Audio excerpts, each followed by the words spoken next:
Hello everyone. If you like what I'm doing here, please consider subscribing, liking, and commenting. It would really help the channel out quite a bit. Thank you very much.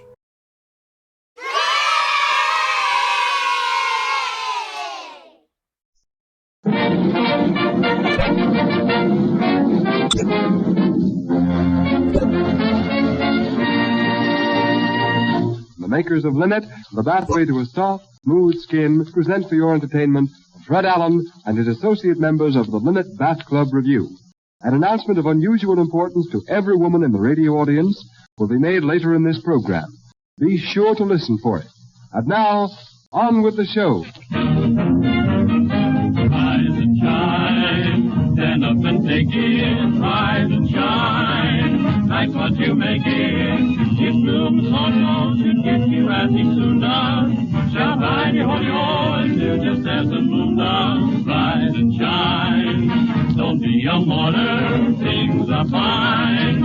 Around the corner, no harm in trying it, there's nothing to it, you can do it like the sun. Rise and shine.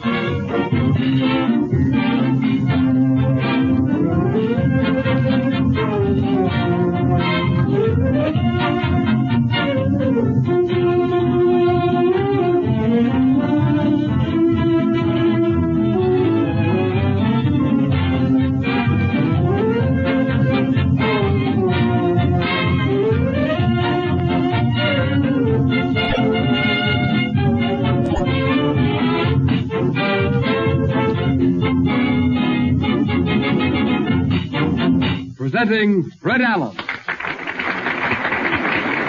Thank you, ladies and gentlemen. Thank you. Good evening, ladies and gentlemen. Tonight, the Linit Bathclub Review starts a new series of radio presentations. We've had so many requests to repeat some of our earlier program backgrounds that in the future broadcasts, we are going to remain in each business for 2 or 3 weeks. We hope that you will have as much fun listening in as we have in preparing and presenting these little reviews. Tonight, we take you to the court of Judge Allen. The court hasn't opened yet, and while the judge is busy in his chamber, Lou Katzman is using the courtroom to render a musical verdict.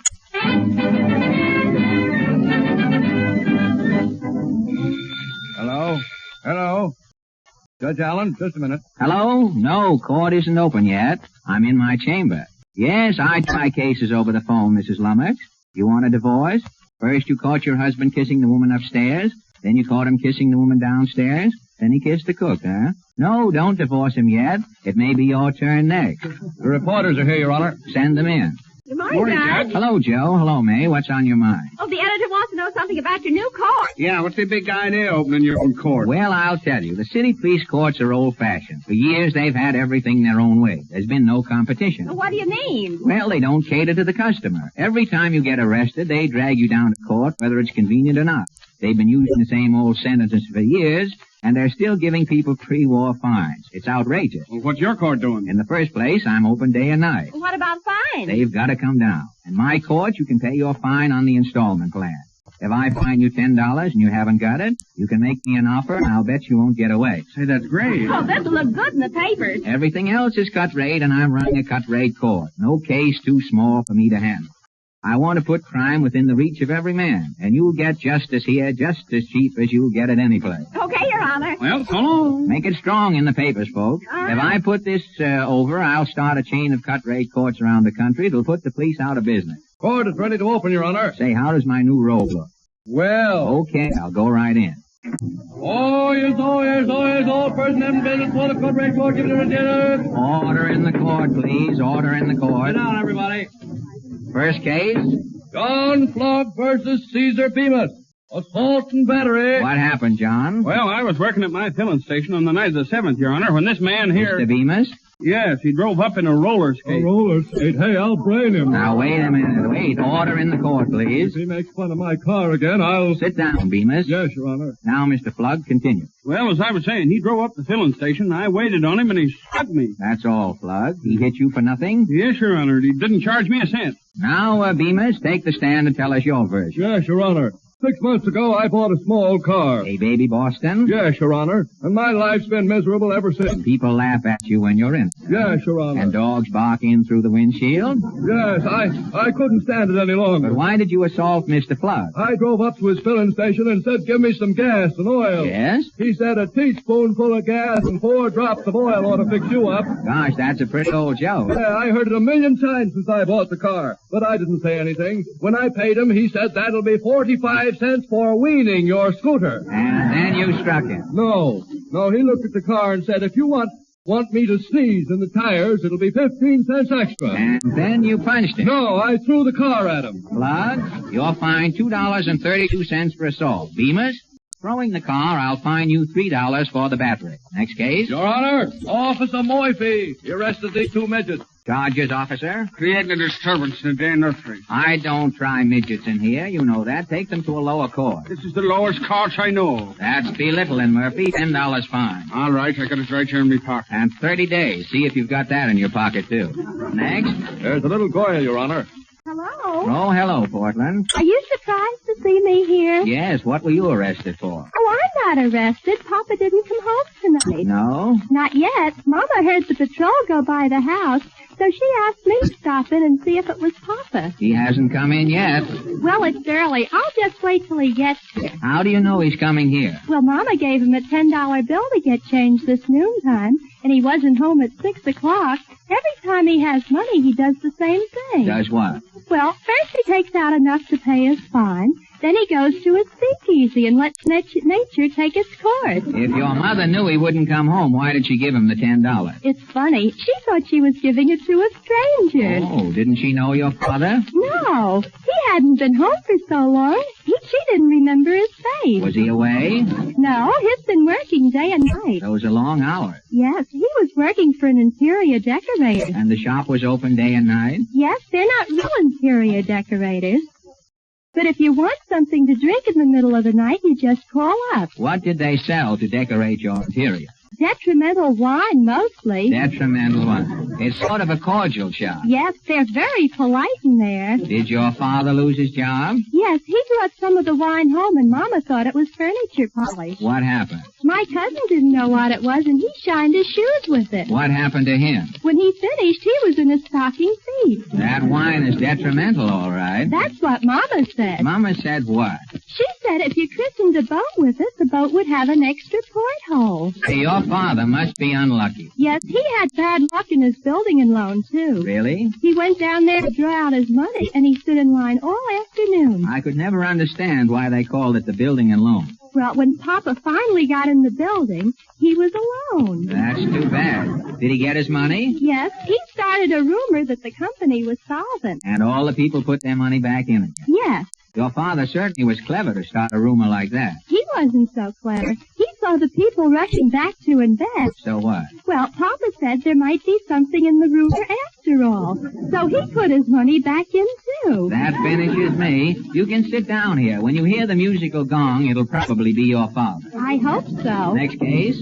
Filbert Lavender. Yes, Your Honor. You're charged with picking things up in department stores and forgetting to pay for them. Oh, I'm so absent-minded, Judge. I pick up the strangest things. My best friend was a blacksmith, but now he hates me. Why? Well, you see, in a moment of weakness, I stole his anvil. A kleptomaniac, eh?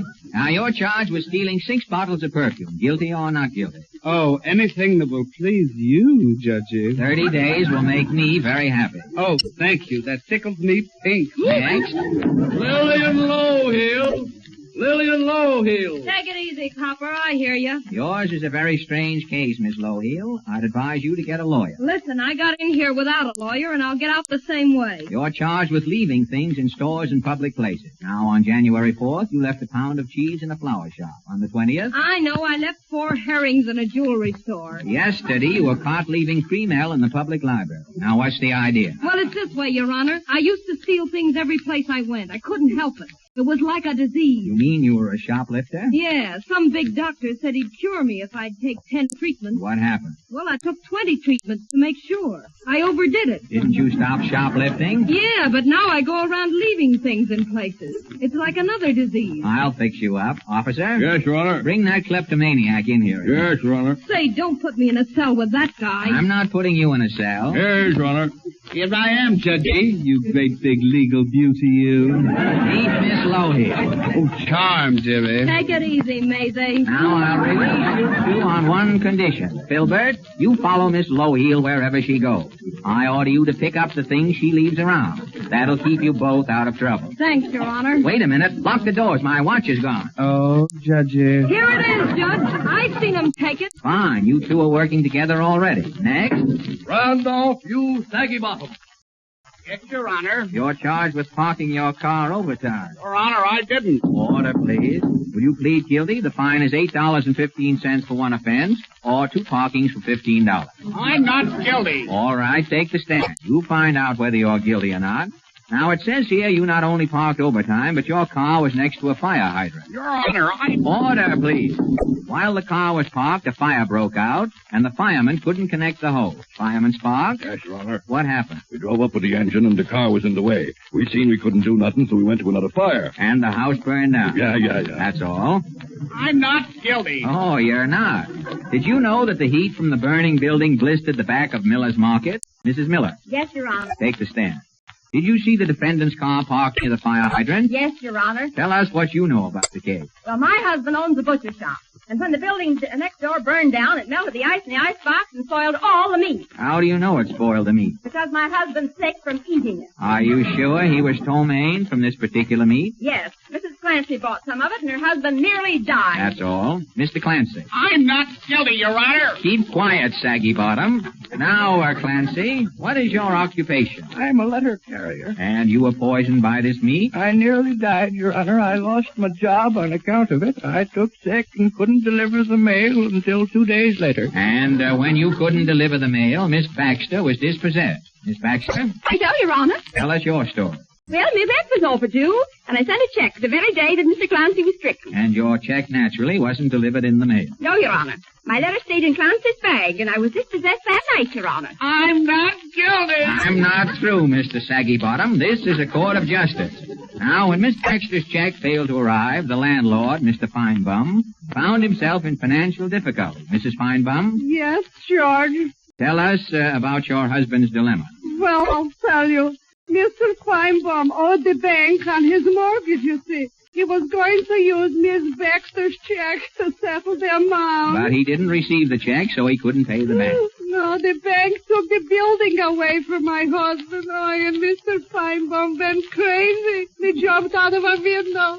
Now I'm a widow. I'm not guilty, Your Honor. No, Randolph, you Saggy Bottom. You're not guilty on the charge of parking overtime. But if your car hadn't been parked in front of the fire hydrant, Humbert Feinbaum would be alive today. I hereby charge you with the murder of Humbert Feinbaum and sentence you to 40 years. What was that shot? Your Honor, Saggy Bottoms killed himself. Killed himself? That'll be 10 years more for contempt of court.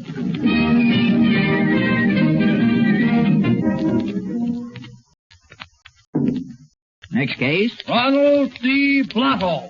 Baby, I don't know why, baby. Mr. Blotto, you're charged with intoxication, refusing to pay your check at a speakeasy, resisting an officer, and inciting a riot. Guilty or not guilty? Is my lawyer. Is your attorney here in court? Right there, Your Honor, on the job. Wait a minute. Who are you? I'm Roy Retwell, counselor at law, notary niblick, public. Roy Atwell? Yes, Your Honor. Is the defendant guilty? Guilty? Guilty? Yes. No. 1,000 islands, no. I demand a habeas corpus, a corpus. My client is as innocent as a newborn babe.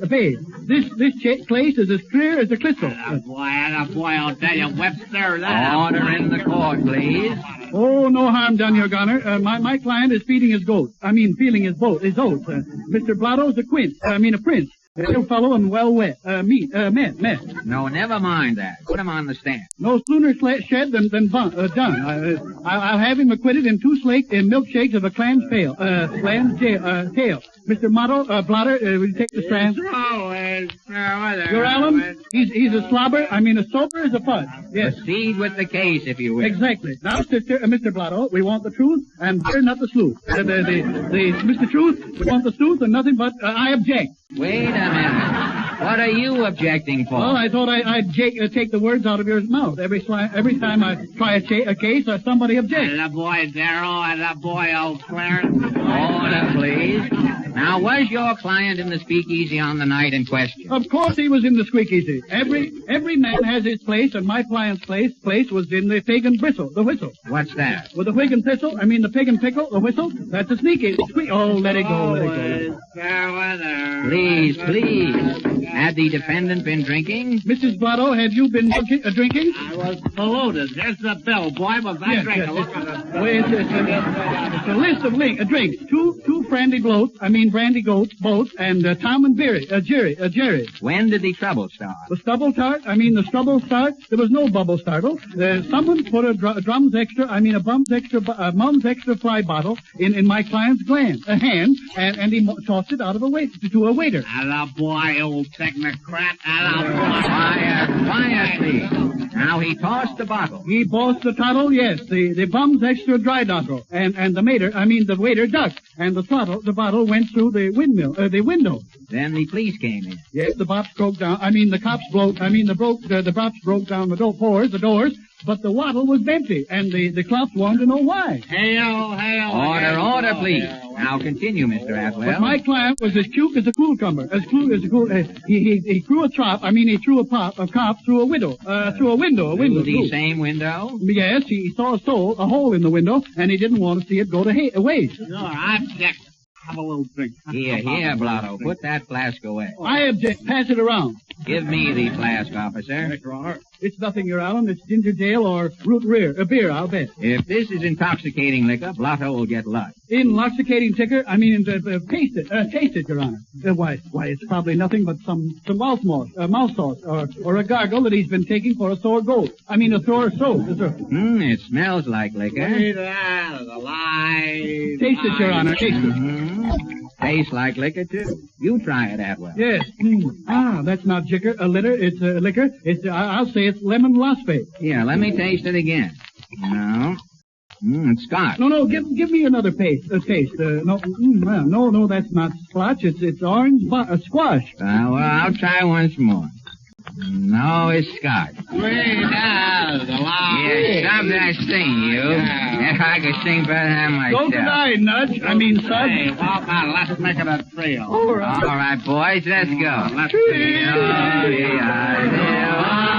My heart beat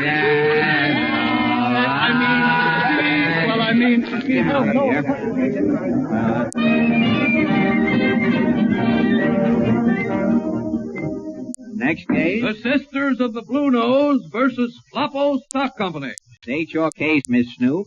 Well, I am president of the Sisters of the Blue Nose. The Floppo Stock Company put on an indecent show, and we raided the theater. Mr. Ham, are you the producer of these shows? I'm not only the producer, but the guiding star, the leading light. We're going to put your light out.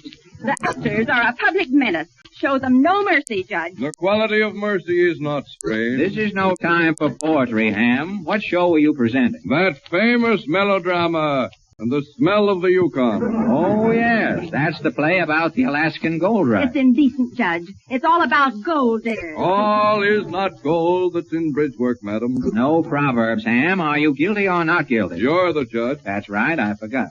Is your company here? Yes, Your Honor. They're terrible, too. We'll soon find out. Now, let me see the questionable part of this play. Yes, gladly.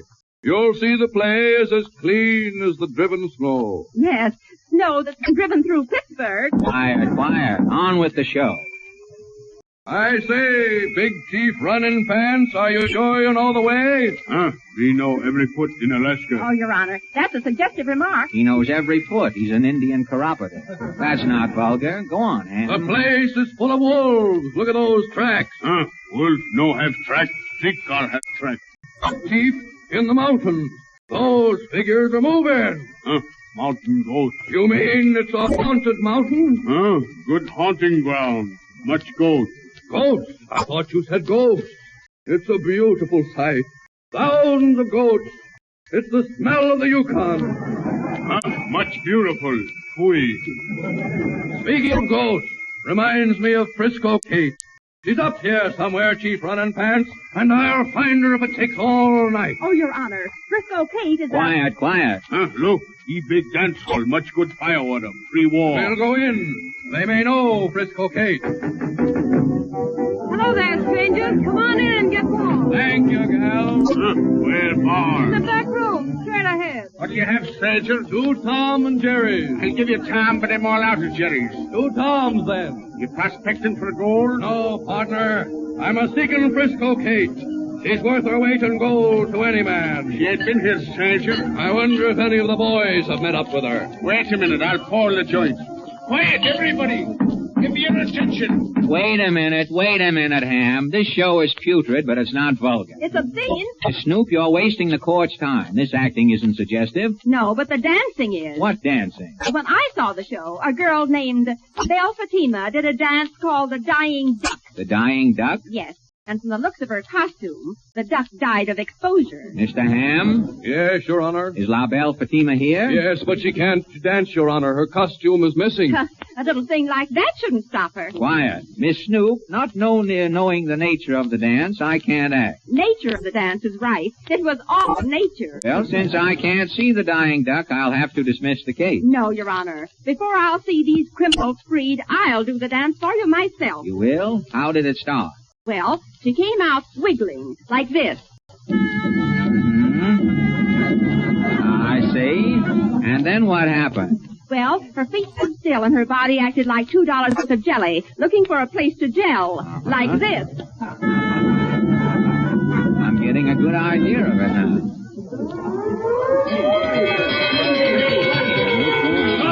Anybody? You're under arrest. Just a minute, officer. What's this? It's a raid, Your Honor. We've had complaint about your court.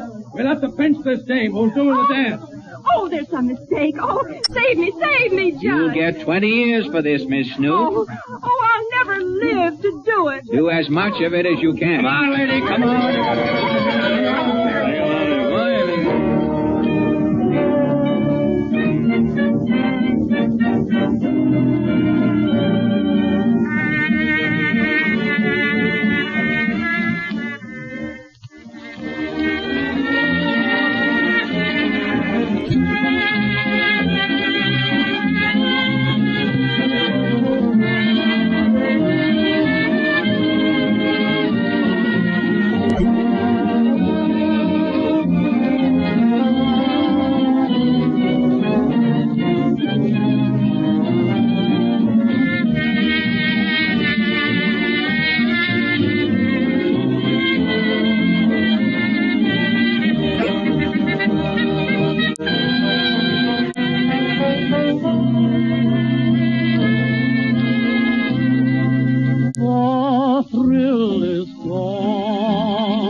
Tonight, why not enjoy the soothing luxury of a Linit bath? Notice what complete relaxation it affords your entire body. Add those to the refreshing difference in your skin. Linit, spelled Linit, is sold by your grocery store, drug, or department store. and costs only 10 to 15 cents according to the size of the package. Before returning you to Fred Allen, may we again remind you of our attractive perfume container offer. Make a memo now to write for yours tonight.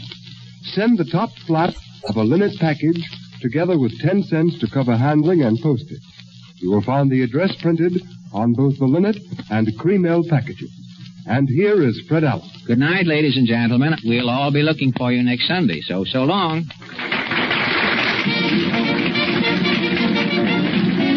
This is Kenneth Roberts saying good night for Linit. This is the Columbia Broadcasting System.